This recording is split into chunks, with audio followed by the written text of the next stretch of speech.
Hey everyone, it's Stephanie and welcome back to my channel. So today I'm here for installment 3 in my Dickens project series, and that is for Nickleby by Charles Dickens. This is actually a reread for me. I read this in, I think, high school just because, and absolutely loved it, and I remember sobbing my guts out at parts. So I had really high expectations going into this one. So first of all, this follows the story of Nicholas Nickleby, and he is left penniless after his father's death, and he and his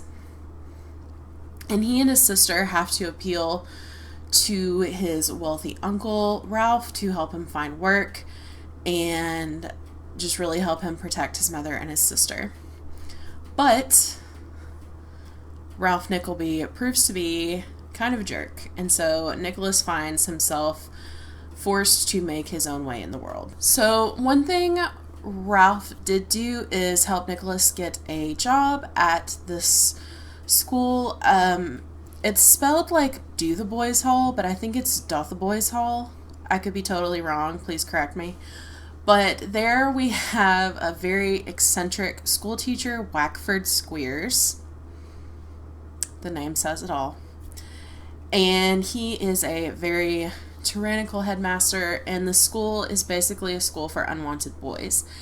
And while we're there, we also meet Smike, who is an orphan and is just a sweet little cinnamon roll who needs to be protected at all costs. And one day, Nicholas makes this stand against this tyrannical headmaster.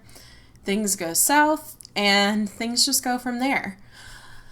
So one thing that I really do love about this book are the characters. We have basically the gamut of characters. We have the villainous Ralph Nickleby and the eccentric tyrannical Wackford Squeers, and we also have Smike, the sweet little orphan, and Vincent Crummles and Newman Noggs, and just such a variety of personalities, and they really just jump off the page. So I feel like this is the book where Dickens' character work really kind of hits the ground running and really becomes kind of his strength. I also just love how up and down this plot is. Like, it's very comedic, but then it becomes like a melodrama, but then we also have some social criticism going on, and it's also kind of autobiographical because of Dickens' own childhood experiences of injustice and poverty. So I think it's a very well-rounded work, and we really get to see kind of the early stages for where his later writing goes.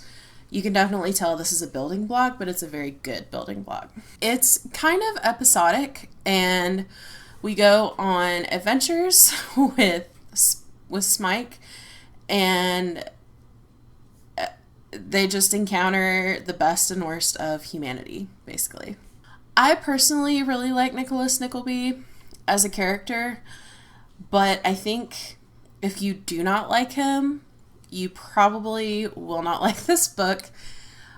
He's the titular character, obviously, but he does play a huge role in the entire book. So if you don't like him, you're probably not going to like this book, just to save yourself, 800 pages. One thing that I wasn't a huge fan of in this book are the romantic subplots. They aren't his best. They're not horrible, but they're just kind of subpar, especially for my expectations. And I remember as a teenager, I was so swept up in this, and I was like, oh my gosh, I love this romance. This is the greatest thing ever. But now that I've read a wider variety of stuff, it kind of pales in comparison now, but that's okay. But despite that, I still absolutely loved this book so much because of the main plot and all the other subplots that are happening throughout this book. Another reason I really like this book, and I didn't really have a term for it when I read it the first time, but it's the element of found family. And we see that in several characters and character moments. But I just really love the idea of finding your people and creating your family from people who you choose and you love. It's really, really beautiful. Smike is one of my absolute favorite characters, and he's so lovely.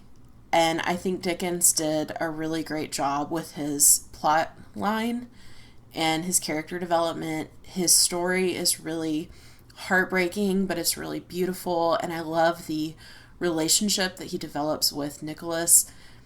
And there's one line in this book where Nicholas just makes a declaration to him, and it's one of my favorites, and it makes me tear up every time. "The word which separates us shall never be said by me, for you are my only comfort and stay. I would not lose you now for all the world could give.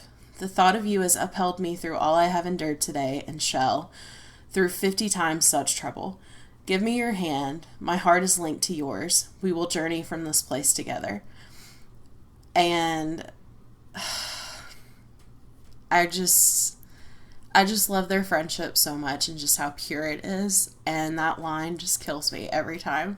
So basically, I think that just looking at the first 3 books that I've read so far, the Pickwick Papers was very episodic and very, very comedic, and not a lot of emotional weight to it. And Oliver Twist was very tragic and very critical of society and just a lot of heavy, dense ideas. And so I feel like Nicholas Nickleby is a really great mesh of the two. We do have a lot of great comedy, and we do have some scenes that don't have a lot of depth to them. They're just easy breezy fun. And then we also have the tragic elements and the heavy social commentary, but I think it's a really good balance of the two, which makes it a really well-rounded book. So I absolutely loved this the second go around as well.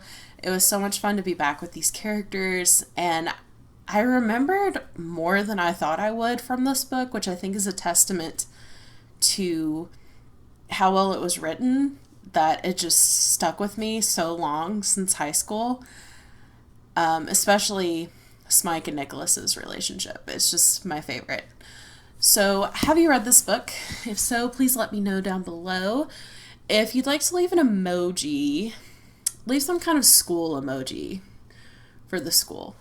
As always, if you like this video, make sure to give it a thumbs up and click the subscribe button if you'd like. Thank you so much for watching, and I will see you guys next time. Bye.